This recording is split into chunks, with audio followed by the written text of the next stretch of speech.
Ito po yung effigy ng bayan, si BBM, Bongbong Mambubudol. Ayan po. So, ito pong mukha niya, inspiration po dito yung sikat na troll meme. So, I'm sure pag nakita po ito ng mga netizens, marerecognize nila tong style na to. Ito pong nasa kanang kamay ni BBM, ito po yung nagre-represent ng pasismo. Kasi bagamat siya yung pumalit kay Duterte, pinagpapatuloy pa rin po niya yung mga anti-mamamayang mga polisiya, yung mga policies na patuloy yung pag-atake sa mga aktivista o yung mga kinoconsider ng government na opposition. Katulad po yan nung hindi pa rin niya binubuwag yung NTF-ELCAC na tuloy-tuloy yung red tagging. So dito naman po sa left side natin, ayan po, sana gumalaw siya. Ito po ay hindi pa buo. Ito po yung tinatawag natin na magician's hat. Ayan po. So, di ba po, pag yung mga magician, usually may lumalabas dyan.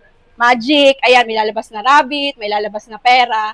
So, ito yung magre-represent na dapat lumalabas dito yung mga pangako ni Bongbong na sahod, bigas na 20 pesos daw, o kaya yung pagpapababa ng presyo. Pero, sa Monday, makikita natin, walang lalabas dito kundi bula, katulad ng mga pangako niya. At syempre, hindi pa rin mawawala yung pagiging puppet ni Marcos. Ayan. So, pag bumaba po yung ulo niya, pakibaba, ayan, makikita po natin ito yung representation nung sa US. So, yung reason po napanood natin sa balita, pinagmamalaki niya yung from 20% na pababa daw niya ng 19% yung tariff.